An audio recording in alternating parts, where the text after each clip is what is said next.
Carlos Rukov tiró bomba que sorprendió a todos. Termina la primera semana de febrero. Aquí en el hemisferio sur, época de vacaciones, de calor, de tranquilidad. Vivimos una paz maravillosa. Pero en el hemisferio norte, el frío y la violencia crecen día a día. Claramente, el conflicto en Medio Oriente está a la cabeza de todas las alarmas que ustedes puedan imaginar. Al final de este compacto de noticias, les voy a incorporar un video que demuestra la cantidad de material aéreo que Estados Unidos está llevando a las bases militares cercanas al Golfo Pérsico o a las estructuras que le permiten apoyo de aviones nodrizas para combates de larga distancia sobre territorio enemigo. No es solamente el Abraham Lincoln y la flota que lo acompaña. Es también una estructura de combate integral a la que hay que sumar siempre, cuando uno analiza esta realidad, lo que puede hacer Israel en el medio de un conflicto abierto entre Estados Unidos e Irán.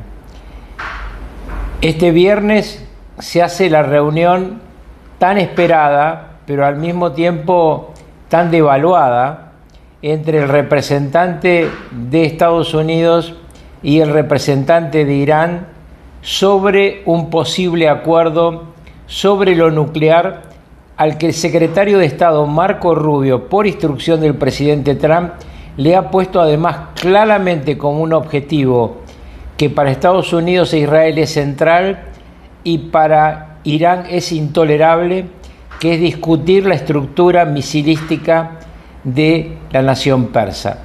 Claramente los ayatolás sienten que su estructura de misiles y drones es de tal magnitud que lo que verdaderamente lo pone en una posición de, no llamemos ventaja, pero sí de paridad militar con Israel.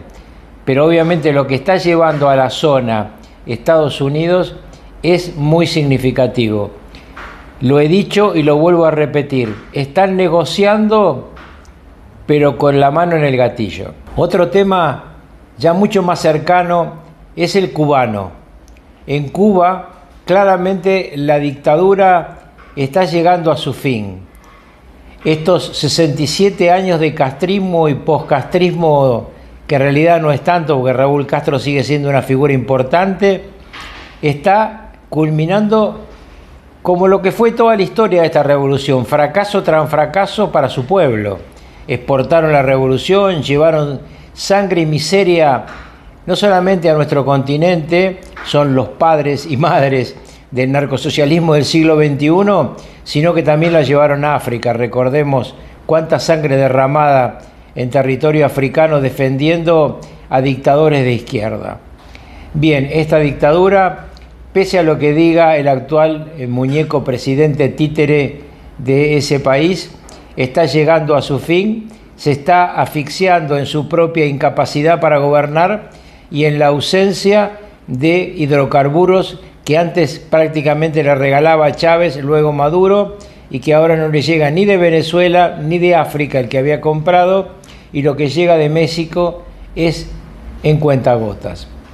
Los días de la dictadura están contados, ellos lo saben, y en el medio de ditirambos y declaraciones están preparando la salida de la cúpula y una transición a cargo de un cubano vinculado a Marco Rubio, el secretario de Estado de los Estados Unidos.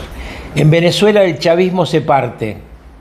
Esa estructura que parecía tan sólida, que parecía atada en una forma difícil de encontrarle el nudo, la destruyó hace poco más de un mes Donald Trump al llevarse a Nicolás Maduro y sacada la primera aceituna del frasco, como se decía cuando yo era joven, las demás, cuando da uno de vuelta el frasco, salen con facilidad. Delcy Rodríguez, la empleada del mes, sigue cediendo ante la presión ya no solo del presidente Trump, de Marco Rubio, sino también de la representante diplomática en Venezuela, que luego de una reunión con Delcy Rodríguez y su hermano Jorge Rodríguez, sacó un X, lo que antes se llamaba Twitter, pero sin darles cargos. Me reuní con Delcy Rodríguez y Jorge Rodríguez. Más menoscabo imposible. Han sacado la ley de amnistía en una votación unánime porque es también para ellos, no nos engañemos. Podrían liberar a los presos sin ninguna ley de amnistía, no la necesitan. Pero bueno, el mundo en general y la prensa en particular ha comprado la idea de que esto es bueno para los presos, es bueno para los torturados. Yo creo, soy quizá la voz disonante, que verdaderamente es una solución para los torturadores, porque es una amnistía, pero también es una autoamnistía. Venezuela ha visto con asombro que el testaferro de los miles de millones de dólares de Maduro, su mujer, los 3 narcosobrinos y el hijo de Maduro, todos ellos ven con asombro como Saab, Alex Saab, el que manejaba los dineros de todos, está en la cárcel, está en el lugar donde él y los demás pusieron a tantas víctimas inocentes. Pero las sorpresas no acaban ni en Cuba ni en Venezuela. Siguen con Colombia, donde el presidente Petro se puso de rodillas frente a Donald Trump, pidió perdón por sus excesos, ofreció, de hecho lo entregó antes de la reunión con Trump, entregarle a un narco muy buscado por Estados Unidos. Ese narco, ojo, que ha puesto plata en la campaña presidencial de Petro. Hay un proceso en Colombia sobre esto. Vamos a ver cómo evoluciona ahora que está en manos del poder norteamericano, qué confiesa y sobre todo qué documenta de aquello que confiesa, porque confesar para quien ahora es un enemigo como Petro es fácil, tiene que demostrar que realmente él ha ayudado a Petro en su lucha electoral. No hay duda de las relaciones de Petro con otros grupos de narcotraficantes, algunos de los cuales lo tuvieron como partícipe en su juventud, cuando todos simulaban ser defensores del pueblo y en realidad eran defensores ya de sus intereses económicos vinculados al narcotráfico. Petro se ha comprometido con Trump a bombardear con glifosato las plantaciones de coca, a atacar a los otros grupos terroristas, ya lo empezó a hacer, ya empezó a bombardear a algunos de ellos, a ELN por ejemplo, y vamos a ver esto cómo se conjuga con un proceso electoral que tiene 2 vueltas y que va a estar concluyendo en el segundo semestre de este año. Petro no puede ser candidato a presidente y Petro será claramente quien indique el candidato del petrismo. Ya lo ha dicho quién es. Vamos a ver qué pasa con la derecha. Si la derecha usa, como en Chile, la primera vuelta como una especie de primaria y todos se unen en segunda vuelta tras el más votado, el petrismo podría terminar para alivio del continente y obviamente de los propios colombianos. México se siente amenazado.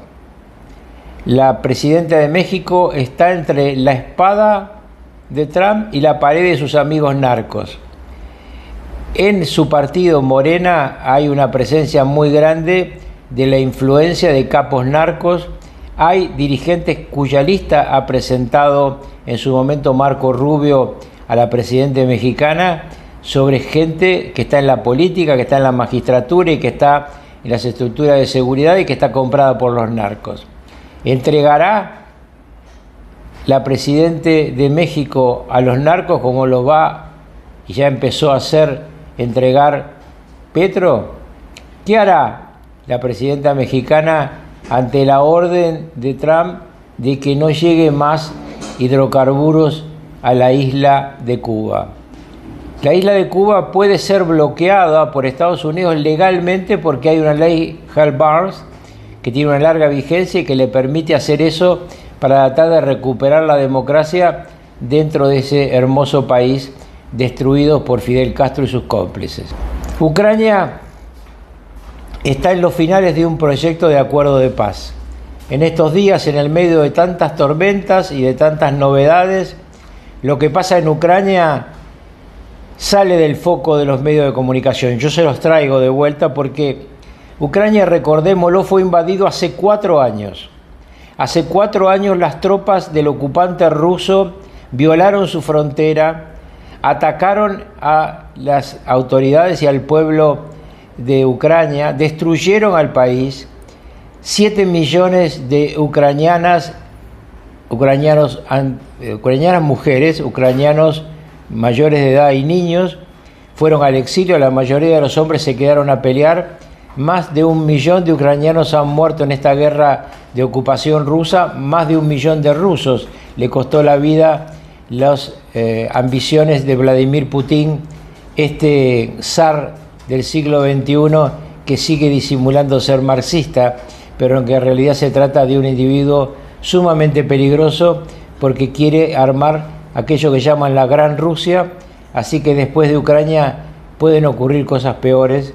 Todos los vecinos de Rusia están en este momento en alerta, pero el plan de paz continúa y sería importante que se llegue a un momento donde al menos el alto del fuego dure un tiempo largo para que se empiecen a restañar las heridas, se empiece a reconstruir Ucrania y los ucranianos y sobre todo ucranianas que tuvieron que ir al exilio puedan volver a su patria fuera del riesgo ruso. De eso se está hablando ahora en esta reunión de paz. ¿Qué se lleva a Rusia? ¿Cómo se garantiza el futuro de Ucrania? ¿Quién va a cuidar que Rusia no vuelva a hacer lo que hizo? Y sobre todo que no vuelva a hacerlo esto en la forma cruenta de esta última vez, porque ya había hecho una operación en 2014 convalidada por Europa y por Obama, que se le permitió quedarse con una parte muy importante de Ucrania que claramente no era rusa. Sebastopol y la zona de Crimea quedó desde entonces en manos durante la primera invasión de los rusos. Ahora lo que está en discusión es el Donbass. Nos vemos pronto. Hasta siempre.